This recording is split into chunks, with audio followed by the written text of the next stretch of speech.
Kyle Busch was detained by Mexican authorities at an airport in Cancun in 2023. His first phone call, before his lawyers, before his PR team, before almost anyone, went to Daniel Suarez. Samantha Busch called him too. That single detail tells you more about who Kyle Busch actually was than 2 decades of race results ever could. And Suarez, standing in victory lane at Charlotte after winning the Coca-Cola 600, decided the world needed to hear it.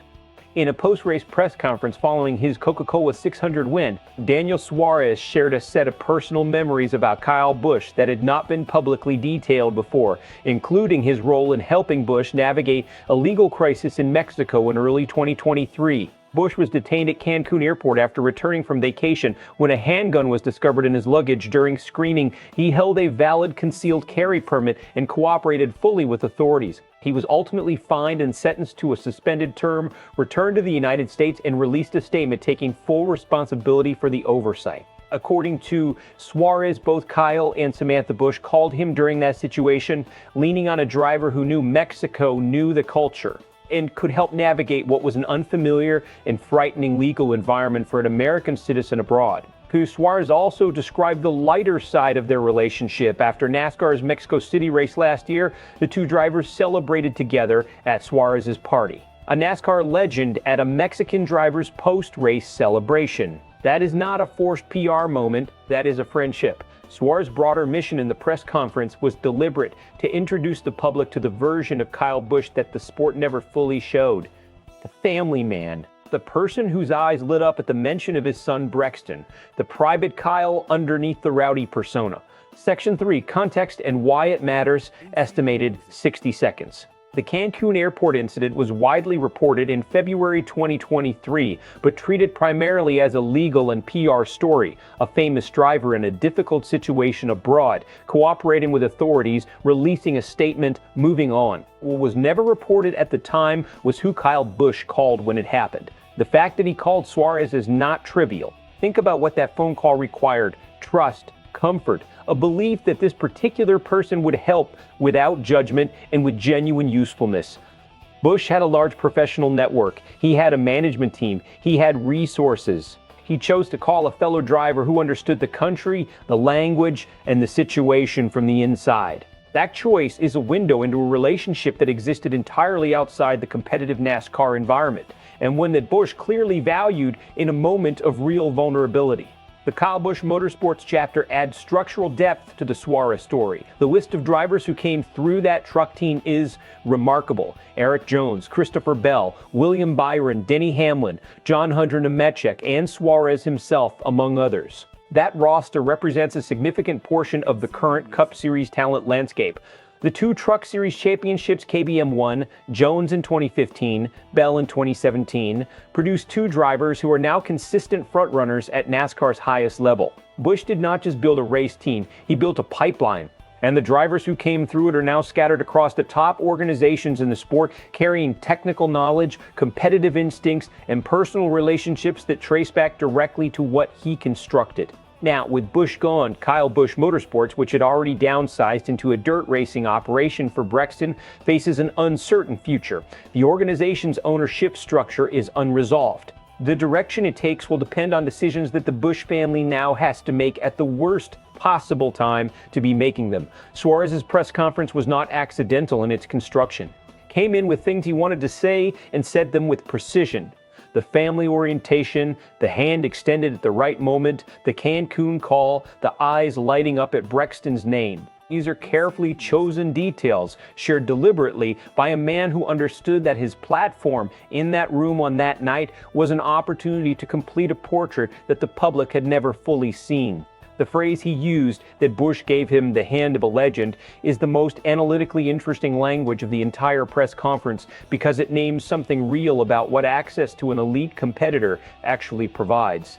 It is not just advice, it is credentialed knowledge, information delivered by someone whose results validate the counsel.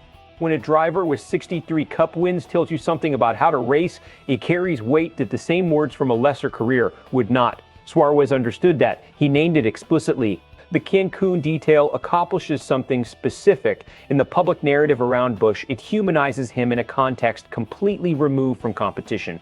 The rowdy persona was loud, competitive, and designed for maximum impact inside a race car or in front of the camera. What the Cancun call reveals is a man who, when stripped of all of that, reached out to someone he trusted, not for PR management, for genuine help in a frightening situation. That is who a person actually is. The KBM legacy question is the most operationally significant thing to emerge from this story. The organization still exists on paper as a dirt racing team built around Brexton's development. Spire purchased a Truck Series assets in 2023, and those assets just won the Coca-Cola 600. But the parent organization, the one with Busch's name on it, the one designed to develop his son, is now without its founder at exactly the moment Brexton's career is beginning to take shape. Whoever steps in to guide KBM's direction going forward will be making decisions that affect Brexton's development, the organization's identity, and the continuity of a legacy that runs directly through both. That is not a routine business succession question. It is one of the most consequential decisions in the Busch family's future, and it has to be made during grief. The Mexico City celebration detail is the one that will stay with people longest. Busch at Suarez's post-race party, the two of them having earned that moment together after NASCAR's first Mexican race. That image is everything the rowdy persona was not: relaxed, celebratory, present. A champion at a party that was not his because the person hosting it mattered to him. The Cancun revelation has generated significant response, partly because the incident itself was a known story, but the detail of who Busch called was not. That gap between what was reported at the time and what Suarez disclosed on Sunday created a genuine news moment inside what was already an emotional press conference. The reaction has been largely one of recognition rather than surprise. A continuation of the pattern this entire week has followed, where people who competed with or knew Busch privately are systematically dismantling the public version of him and replacing it with something more complete. The Cancun call fits that pattern. It is evidence of trust, vulnerability, and genuine friendship operating in a space where the rowdy character had no role to play. The KBM alumni angle has resonated with longtime NASCAR fans who remember watching Jones, Bell, Byron, and others come through that team. The realization that the driver development pipeline Busch created is now spread across the top tier of the sport, and that those drivers are the ones currently winning races and competing for championships has prompted a reassessment of KBM's place in the sport's history. It was not just a truck team, it was a training ground that shaped the Cup Series landscape for years after most of those drivers moved on. Suarez's description of Busch's reaction to Brexton's name, the eyes lighting up, is the detail that has circulated most widely from the press conference. It is small and specific and completely human, and it has landed accordingly.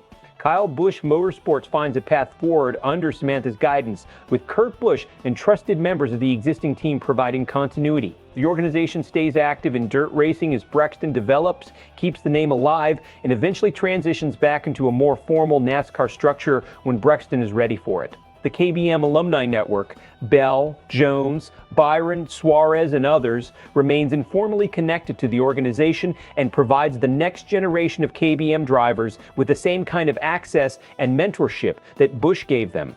The pipeline continues, just under different stewardship. KBM dissolves entirely in the months following Busch's death. The operational complexity of running even a scaled-down dirt racing team without its founder proves too great during a period of grief and legal estate management. Brexton continues to develop as a racer, but without the organizational infrastructure his father had built around him, relying instead on outside teams and arrangements that do not carry the same DNA. The name Kyle Busch Motorsports disappears from competition, and the pipeline that produced a generation of Cup talent closes permanently. The legacy lives in the record books and in the drivers it shaped, but the institution itself does not survive the loss of the person who held it together. Kyle Busch called Daniel Suarez from an airport in Cancun when things went wrong. Not a lawyer first, not a PR firm, a friend who knew the country, knew the language, and could be trusted with something real. That phone call did not make the highlight reels. It did not show up in the win totals. It was not part of the rowdy character. It was Kyle Busch. And Suarez waited until victory lane at the Coca-Cola 600 to tell the world about it, because that was the biggest stage he would ever have, and he wanted the world to hear the right version of the story. Here is what I want from you in the comments of all the personal stories that have come out this week: the basketball at Talladega, the plane ride to Dover, the Cancun call, the Mexico City party.